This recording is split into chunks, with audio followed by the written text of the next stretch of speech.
bienvenue sur Barrette Volleyball. Nous sommes au championnat provincial civil 15 ans et moins. Ronde préliminaire, nous sommes dans la région de Gatineau.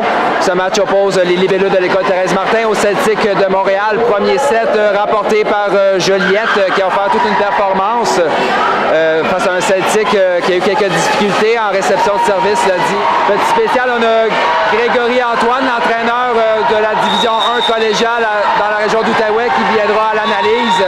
Donc enchanté. Merci M. Barrette de l'opportunité. Merci beaucoup. Service out actuellement pour Joliette, mais c'est juste le premier service, ça pas à quoi s'inquiéter. Changement de passeur en ce moment pour Celtic. Ça va être Camilla qui va servir, va faire la passeuse, le rôle de passeur pour les Celtic en ce moment. Le service de Juan Camilla. Attaque du Celtic récupérée par Mélodie. On va au centre, c'est Anne-Sophie, frappe d'Anne-Sophie, récupérée en touche par la numéro 9 qui est Amélia Routier. Frappe qui termine sa course dans le filet, c'est en 1. Encore une fois, le passeur est décollé du filet, doit faire une balle très haute en 4, mais malheureusement, l'attaquant de 4 ne sort pas assez à l'extérieur pour prendre un bon angle de frappe sur le ballon. Ça arrive souvent à cet âge-là. Service de Florence, passe à Julia, défensive de Mélodie. À Florence, on envoie à Liula, défensive au centre de Sandrine. L'échange est poursuivi. Anne-Sophie, belle frappe qui marque en 6. Personne n'a bougé en défensive.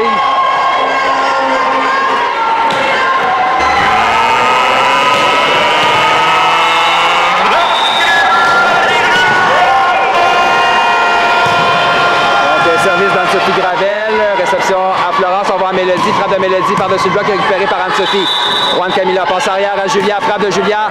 Encore une fois, le point marque en 6, c'est 3-1.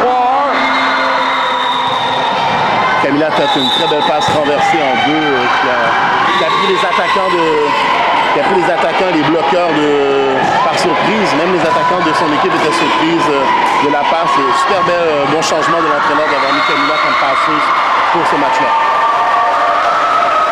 Donc autour d'Anne-Sophie Charette, amenée servir pour les libellules.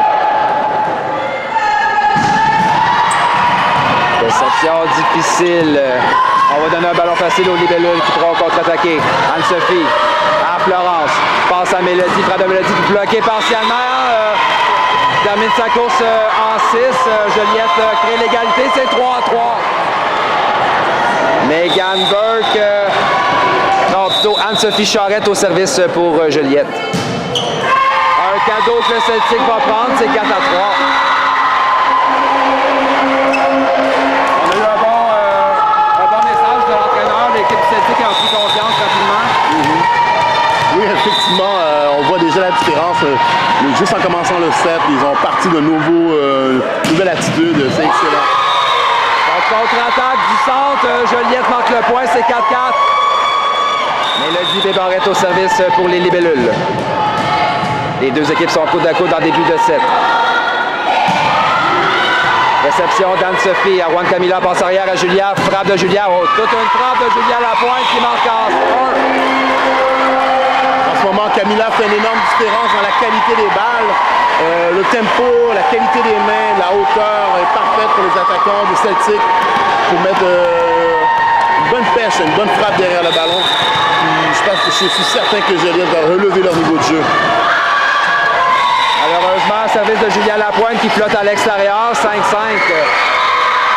Ils vont lever leur niveau de jeu pour s'ajuster à la situation. Manon Gravel n'attendra pas très longtemps. L'entraîneur chevronné comme elle va voir elle a déjà remarqué la situation. Elle va faire des actions dans les prochains points. Donc, Yula Hébert au service pour les libellules. Réception de la numéro 9, Amélia Routier. Contre-attaque de Julia, bloqué partiellement. Ballon reste du côté de Joliette. Oh non! Ah oui. Oh non. Wow. Donc, un appel qui va contre le Celtic. Ça l'arrive malheureusement. 6-5 pour Joliette. Contre-attaque d'Anne-Sophie qui s'attrape à l'extérieur, 7-5. Juliette Jodoin au service court, récupéré par Anne-Sophie. On s'en va à Naomi, frappe de Naomi, défensive de Mélodie à Florence. On s'en va au centre à Molly. Ballon bloqué par Naomi Sinclair. Le point marque, c'est 6-7. Ouais, je me dis souvent que ce sport-là, quand il n'y a pas d'arbitre, quand t'arbitres, c'est difficile parfois. Oui, effectivement, il n'y a pas 4 arbitres, mais malheureusement, je pense pas que le budget nous permettrait d'avoir 4 arbitres. Nous permettrait d'avoir 4 arbitres à ce niveau-là. Donc, bloc de Naomi, contre-attaque. On donne un ballon aux libellules pour organiser une attaque du centre. C'est toute une frappe de Monique Caron entre les deux bloqueuses. Excellente frappe de Naomi Caron. Elle a accéléré le bras, elle a vu le trou, elle a profité. Le trou entre les deux bloqueurs, il y avait une crise de temps au bloc. Elle a profité de cette situation-là. La numéro 1 de Celtic est un peu moins haute que Naomi, donc c'est plus difficile pour elle de venir fermer le bloc par rapport à la grandeur de Naomi. Chloé Mélenchon qui vient de faire son entrée en remplacement de Molly. Son service est envoyé dans le filet. 7-8. Naomi Sinclair au service maintenant pour le Celtic qui accuse un retard d'1 point.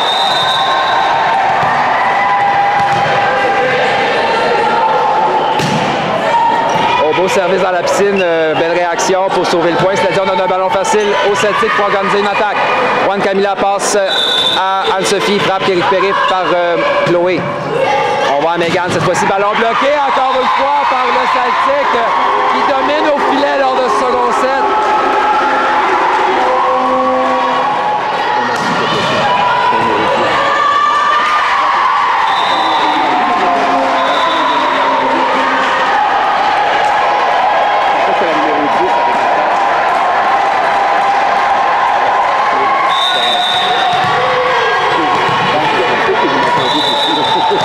Donc 9-8, le Celtic prend une avance d'1 point. Réception difficile en touche de Mélodie. C'est 10-8, le Celtic a le vent dans les voiles. On vient avec Naomi au service. Malheureusement, service termine sa course dans le filet, c'est 9-10.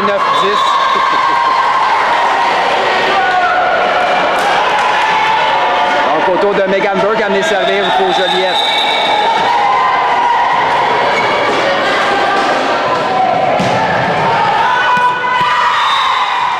C'est 11-9. Service qui termine sa course hors ligne.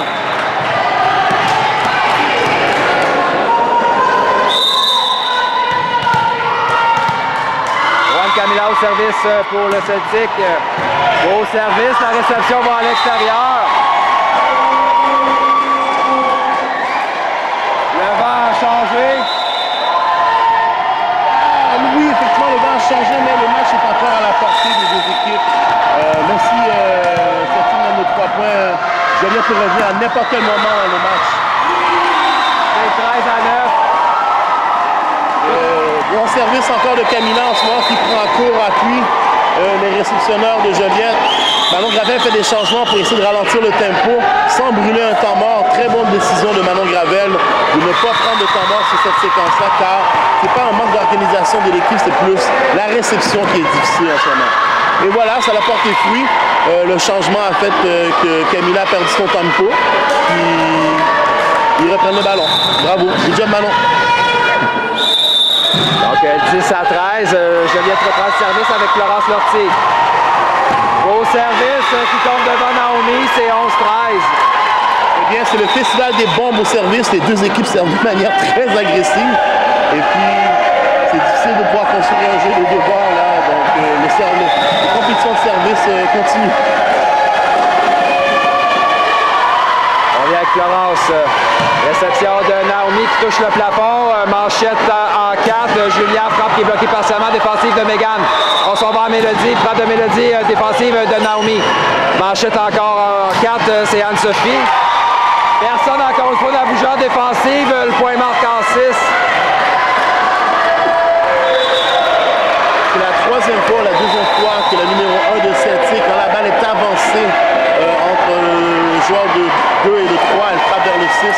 Il faudrait s'ajouter rapidement car je pense pas qu'elle est capable d'aller chercher la petite diagonale, la diagonale courte quand la balle est avancée au filet. Donc Anne-Sophie Gravel au service, réception de Mélodie. On va à Anne-Sophie. Beau point d'Anne-Sophie. Encore une fois, une frappe en finesse, bien placée en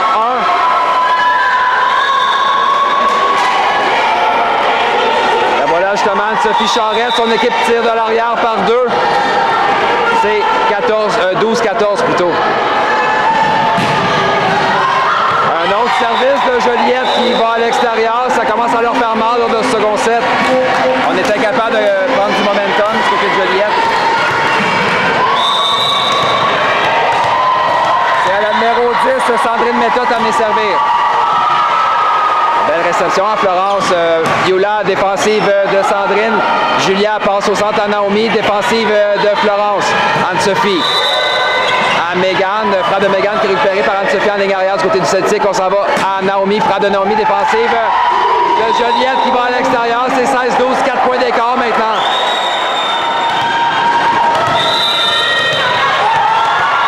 On vient avec Sandrine au service. Défensive, réception difficile de Mégane. C'est 17-12.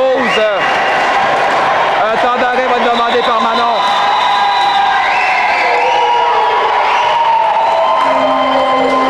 C'est un peu un match miroir. C'est la réception de Joliette qui fait défaut. Présentement, on dirait... Vous avez bien reçu, M. Barrette. Exactement la même histoire que le premier set qui se répète. La réception, en ce moment, fait mal à Joliette. Une fois qu'ils vont avoir restabilisé la réception, je pense que Joliette peut quand même emporter encore le deuxième set. Mais si Celtic continue à servir de cette manière, puis Joliette ne s'ajuste pas, c'est pas mal. Ça va rester avec l'écart de points à 6 ou à 5 d'ici la fin du set. Encore bien avec Sandrine au service pour le Celtic, le retour d'un temps mort. Encore une réception difficile du côté de Joliette. Eh bien, Manon Gravel me fait mentir en ce moment.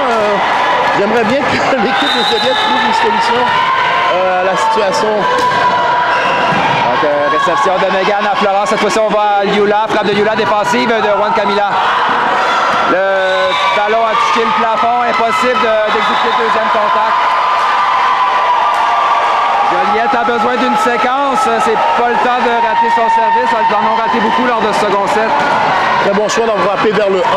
On élimine le passeur sur le deuxième contact. Donc même si le défensif a été fait par Celtic, j'aurais bien aimé voir ce qu'ils auraient été capables de faire hors système en ayant eu le passeur et en fait le premier contact de leur côté. Défensive d'Anne-Sophie à Florence. On va à Mégane en 4. Type derrière le bloc. Oana est là. On s'en va au centre. C'est Naomi qui s'ajuste. Frappe défensive de Mélodie. Contre-attaque. Encore une défensive de Mélodie. On donne un ballon facile au Celtic qui devra encore attaquer. Type récupéré par Mégane. On s'en va à Yula. Type de Yula. Une frappe qui manquait d'autorité défensive de Julia. Type récupéré par Florence. On s'en va au centre. C'est Molly. Frappe de Molly bloquée. Oh, il y a eu des gros joueurs défensifs. Oui, effectivement, c'était vraiment bien. Les filles des deux côtés, les deux équipes des deux côtés n'ont pas abandonné.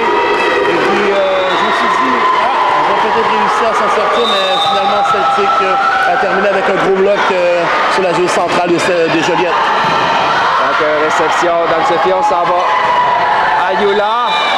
On a failli sauver le deuxième contact. Le point marque pour Joliette, c'est 14-19 qui accuse. Les libelleuses sont 5 points en arrière toujours.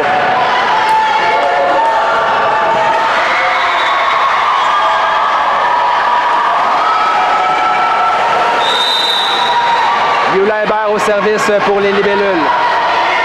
Elles ont besoin d'une séquence pour venir dans le second set. Réception de la numéro 6, Raphaël Rivet. Oui, un ballon bloqué du côté de Libellule, mais belle réaction d'Anne-Sophie en soutien. On s'en va à Mélodie.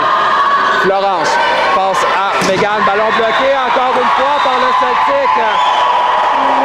Décidément, le bloc du Celtic fait mal à Joliette lors de ce second set. Effectivement, le duo 34 en ce moment, Naomi et Camila sont très hauts, bien timés, le bloc bien fermé. Laisse pas beaucoup d'angles d'attaque à Joliette. Peut-être un type dans la piscine pour les prendre en appui pour les aider. Un service qui flotte à l'extérieur, 15 à 20. Toujours 5 points d'écart entre les deux équipes. Molly Caron, service. Un autre ballon de Joliette qui va à l'extérieur, c'est 21-15. Impossible de remonter la pente dans les circonstances.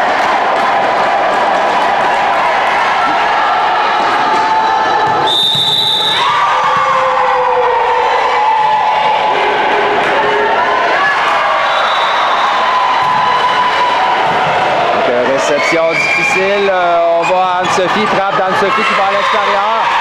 C'est 22-15.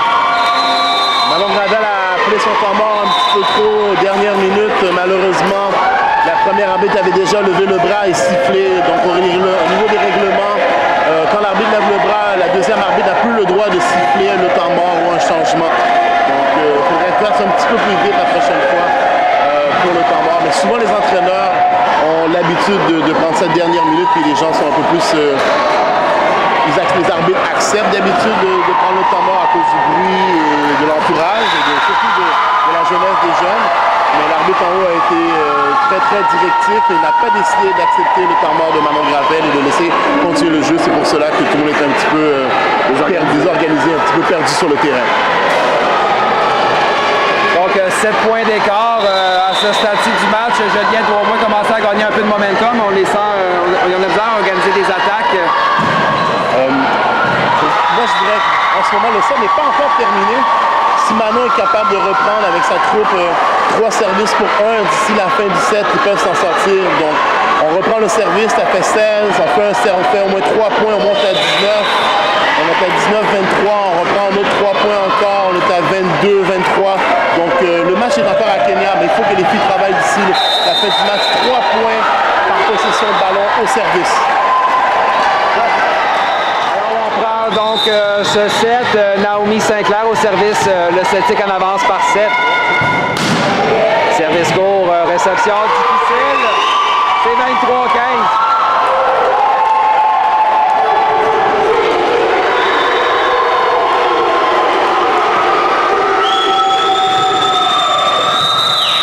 23-15. Et on vient à Naomi au service. Le Celtic menace plus de 2 points pour une victoire de second set. Réception à Florence, à Anne-Sophie. Frappe d'Anne-Sophie qui est envoyée à l'extérieur. On a voulu en donner un peu trop cette fois-ci.